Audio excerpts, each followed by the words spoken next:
while we let this dry, since I can go ahead and paint the tunnel where the transmission was, I'm gonna go ahead and you see those three fuel lines up there.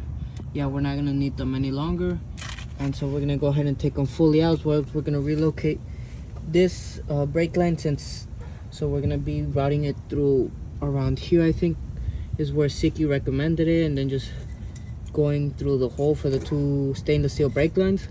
But first what we gotta do is we gotta take this little shielding off that it is in the FRS. You see, I'm just gonna go ahead and take these bolts off, and it's gonna expose the brake line and fuel lines. So let's go ahead and do that.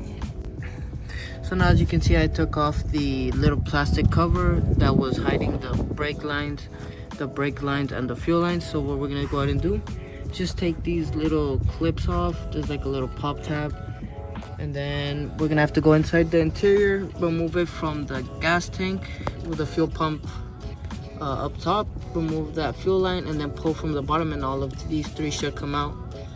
Okay, so the fuel pump assembly is gonna be under the driver back seat.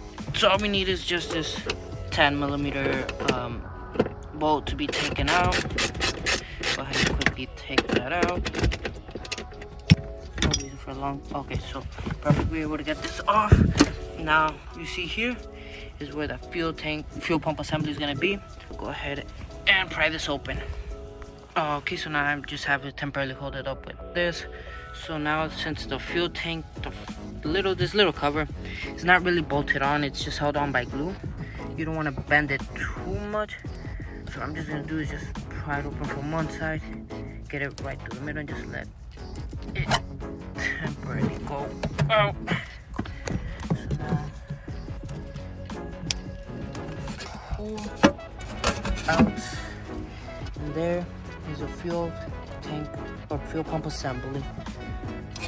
Let me go ahead and get this clip taken out. Oh, okay, so it was just a little clip right here. You push, then it pops out. So now these are the fuel line quick connects. Pinch, pull. We should be able to fully take out the fuel line assembly. I was able to show you all you see here. These two little clips right here. You pinch, and then this just pops out. Get a little bit of fuel under it, but no worries. So now what I'm gonna do, just there we go. Just it was right. I don't know if you can see right there. Yeah, so it was held in there. Pop that open. Now you should be able to feed it through the bottom. So you see these two, right? These two just tee off, since these are the fuel lines. They tee off into one. So all you gotta do is pull on both of them, and then the fuel line should come out. The two fuel line systems, the two fuel rails taken out, fuel lines that go to the fuel rails, and as you can see, it just tees off to one. They leave here, since this is for the evap.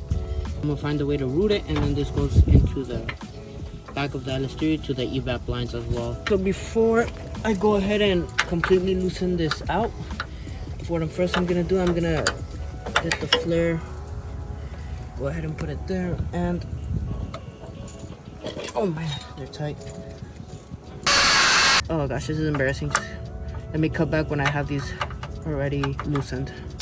Okay, so I was able to go ahead and take off the two brake lines, but as you can see, I had a little bit of an incident there. I don't know if you could see. So dumbass piece of brake line. Once I go ahead and take that out, I'm gonna go ahead and put the new ones on, and then route the brake lines to avoid the headers.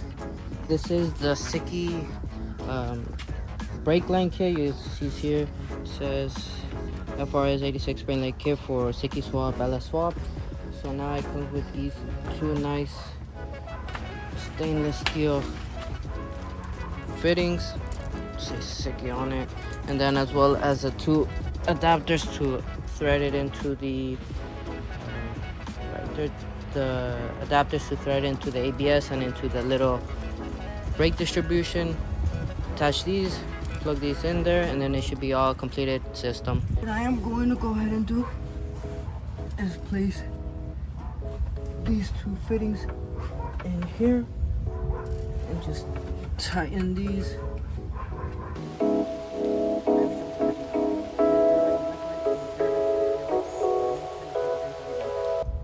So Supposedly you're not supposed to tighten them too hard since it's metal on brass. We'll go ahead and give it a nice tug.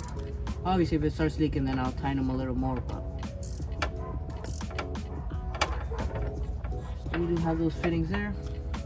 Should be able to go ahead and mount it here. And from what I'm seeing, it should not be hitting the ground.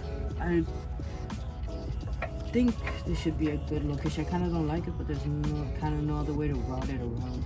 So let's go ahead and mount this up. So after just doing a little bit of off camera, I did go ahead and drill a pilot hole through here, then put a nut and bolt through the back. Just held it with my hand, and then now this is firmly tight.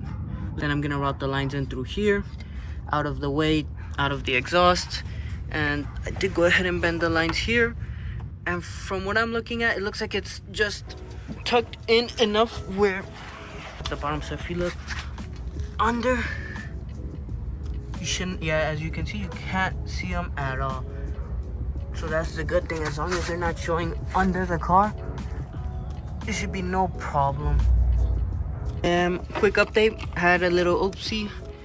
I had originally drilled right here and it sat too far out and the sticky lines were not able to pass through the hole here.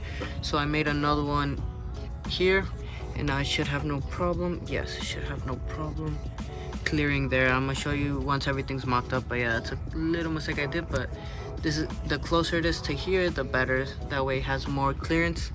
And whenever you, let's say we do gotta change sway bar bushings or change the sway bar out, I can still put a socket in through this hole to take that nut out.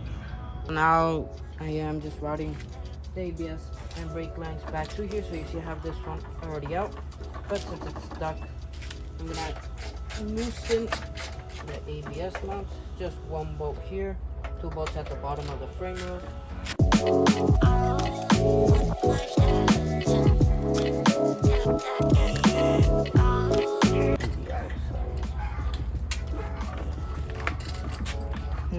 Let me see how I can actually route this.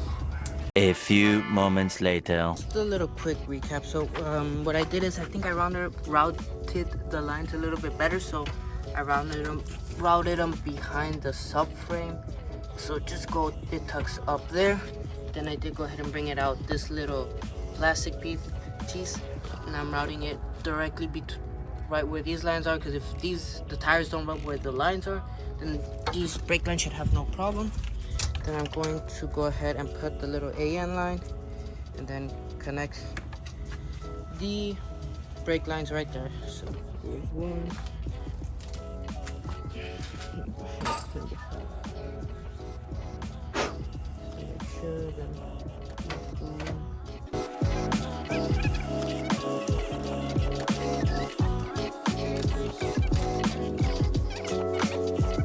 Put this one on just to make sure this one is the rear left. I just made sure because the one I broke was the bottom one. The bottom one is rear left. Here we go. Get this track ABS line out the way. There we go. Right here as well.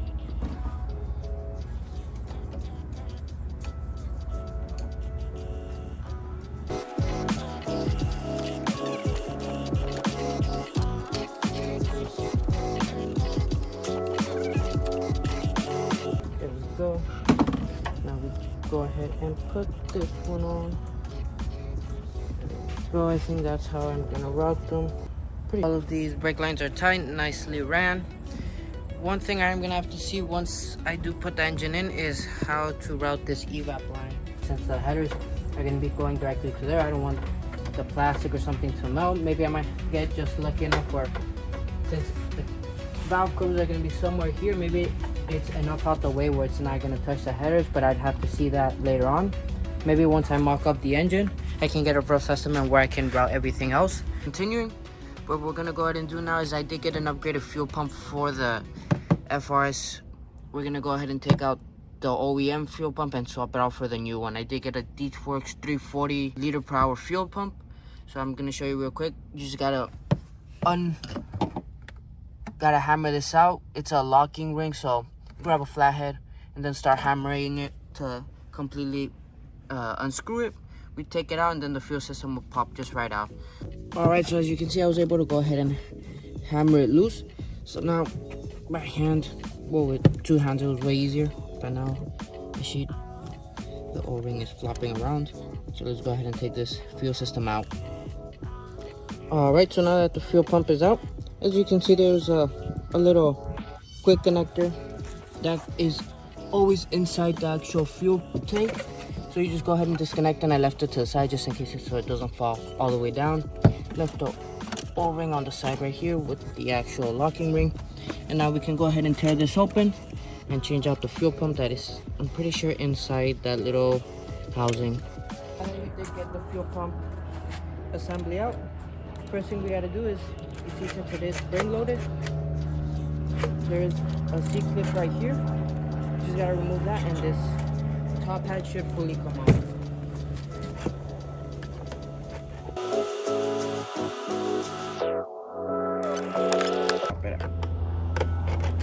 There we go. So now that the C-clip is out, I should be able to fully slide out. Like that. Now that we did, let's go ahead and remove that. Let's go ahead and get the connectors out right here. There we go. Perfect, so we got that out the way. Now,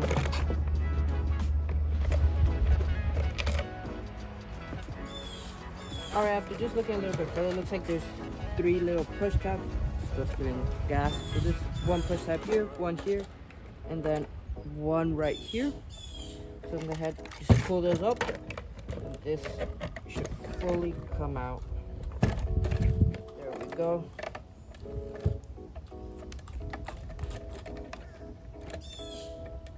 So now that we have the actual fuel pump casing out, looks like that just comes off too. Little cleaning clip. Clip right here.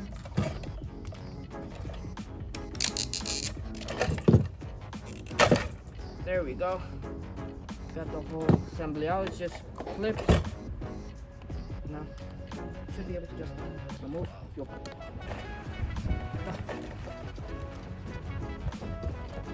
And this is the stock fuel pump. You go ahead and get the Dishworks one. This is the new Dishworks fuel pump. Go ahead and rip it open.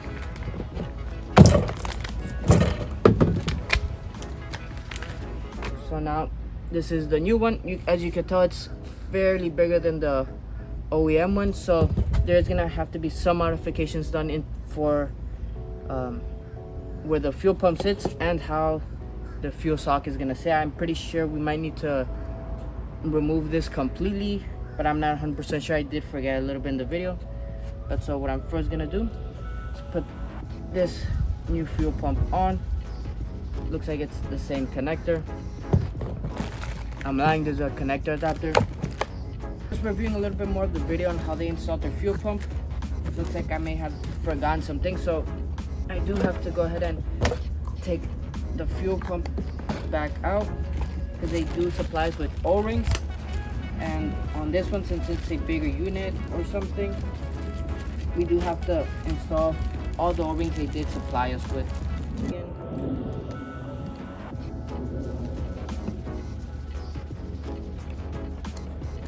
There we go. So now, see, should be no problem with this, since it was able to fully seat in the O-ring. Not work anymore since it is too big. So I'm pretty sure we're gonna have to cut this off and then just leave this on. So I apologize, the video cut out and I didn't see. So what we did is we put the 4 O-rings onto the fuel pump housing, slid it in there.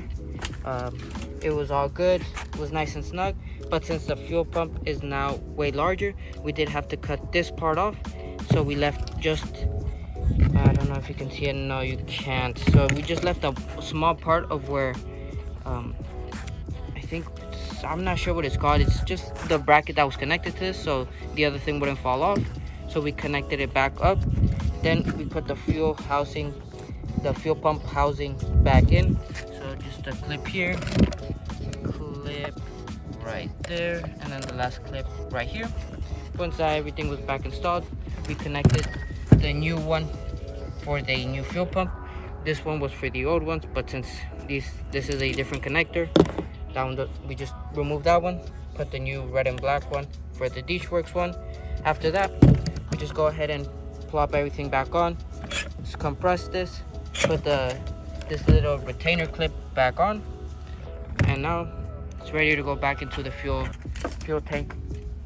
I did go ahead and buy out the AN line from Siki that just runs directly after the fuel pump. Oh my god, there's a lot of fuel in there. From the fuel pump all the way to the engine. I didn't get the fuel pump back in, all squared up, sealed, and finished with that part. First thing I am gonna do is grab this connector that we plop it back in there. There we go. So now it's back in. You can move side to side. Now you want to make sure you put this in first, that way you don't break the fuel gauge lever. Plop it in. Now it is back fully and seated. This is not going anywhere, so now it's good to go. And now our Siki fuel line is just gonna connect directly to there. But if I'm being honest, I don't know which line goes where, so just give me a few moments to go and see, and then I'll give you an update on which line goes where. I did go ahead and put the Tight 90 that goes straight down through the fuel tank. Since we don't need this one, it already came with one inside there. We just remove that little clip and then plop this one in, and now the Tight 90 is fully tightened. You just tighten these two together, and now it's good to go, and the line is now run under the car. So now we can go ahead and plug this connector back in, seal the fuel assembly, housing assembly, fuel tank up, and we're good to go on the fuel side. Okay, now that we got the whole fuel pump assembly out, replaced with the new DeechWorks one, and got the fuel lines ran, just leaving it hanging for now. We'll see how to route the fuel line later once we do get the engine mocked up. But now what we're gonna go ahead and work on is get back under the car and install the transmission mounts. There is gonna be a little guide bolt that goes through where I think the plastic for the underside of the brake line and fuel line protector was. You bolt it up, drill 4 holes through the top, 2 to the top, 2 to the bottom, and then you have 2 plates that go inside the actual interior of the car that you sandwich together. That way when you do sandwich them together, they're nice and tight against the chassis, fully bolted on. Transmission mount ready. That way when we do bolt this up to the transmission, it goes up, put the 4 bolts on, and it's fully mounted. So now that we're here under the car, as you can see, I did go ahead and just mock up the right side of the transmission mount, and they do give you that little guide hole that I was telling you about. So there is a threaded hole through there. Mount this up, and once you do tighten it, it should have nowhere to go, so you just drill a hole here. Looks like there's already a hole drilled out there, and then you go ahead and do the 2 sides, connect the plates, and go ahead and tighten them together, and that way you have the transmission mount connected. I have a little bit of an accident. This side isn't lining up, so I'm gonna have to find a way to know it's level. I know this hole is still straight. It's a little bit bent, but I know this one's still straight to this one, so I'm gonna have to find a way to mock it up, make sure it's level, bolt it up on this side, and find some way to straighten this out. So after just hammering a little bit more, you can see how nasty this whole dent was. So after hammering and hitting and shaving a little bit of the metal, I was able to go ahead and get this nice and flush. So now whenever we go ahead and put it, it does have movement in here, so just in case this is the slightest bit too out, it goes in and it still bolts up to here. So we're gonna go ahead and get started with drilling this one first.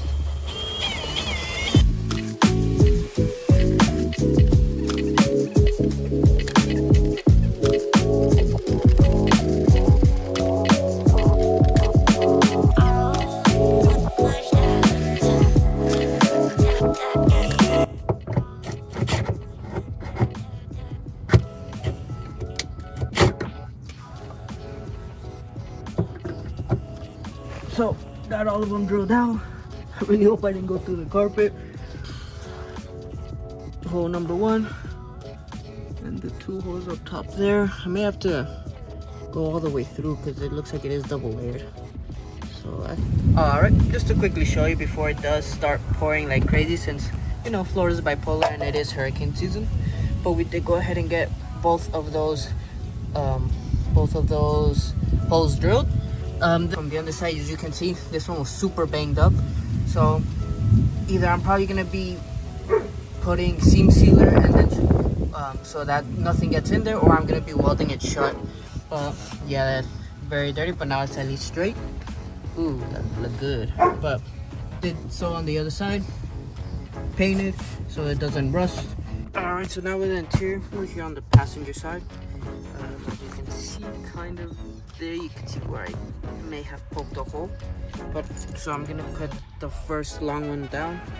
It's gonna be kind of hard to see since it's the transmission bowl housings are there, and it's can't.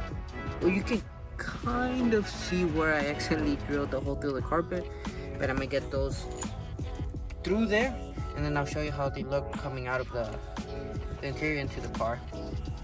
One thing before I forget, I forgot these 2 sandwich plates. So this one goes to the side, and then this one goes at the bottom. So yeah, you just put them on the interior. You can guide them in with this bolt, slide into the top, to the side, grab the other bolt, slide it in, and we should be good to go. All right, so I was able to go ahead and get the brackets in. So for the bottom one, the brackets are gonna sit like this, and on the driver's side, it would be the other way facing forward into the actual floor of the interior. And for the side one, I mean, you can put it in either way. I was able to go ahead and put it in. It is a little bit tricky when you don't move the carpet, but let me go ahead and show you. Coming out of the car, here are the bolts. And then on the side, I put a nut and washer for now, just to secure it. But here's the other one. So I'm gonna go ahead and put a nut and washer on this one as well. That way we can secure it fully. So here's another update. I was able to go ahead and put the brackets on the inside, tighten all of these, and now it's 100% secure, not going nowhere. It's tied to the car, to the chassis. And now once we do get the transmission in, put the transmission mount, and it will be good to go. So for the transmission mounts, these are permanently staying here. Alright, one thing before we finish off the video, something nice and easy. So I am going to be running Seki's, love Seki, Seki's heater core lines on the FRS for the LS. But since the heater cores stick out a little too much, we're just going to have to trim them down. So what I did is I just marked them where I can have this all the way flush. Marked it here and just going to give it a cut.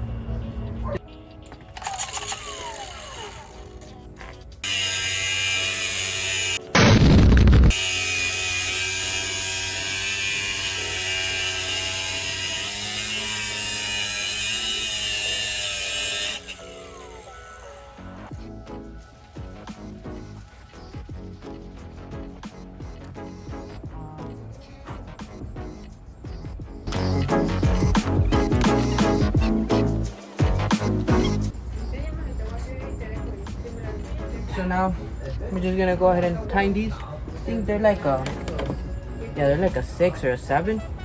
Tighten these down. Then we put the 90s, and we're good to go with the heater lines. Simple and easy.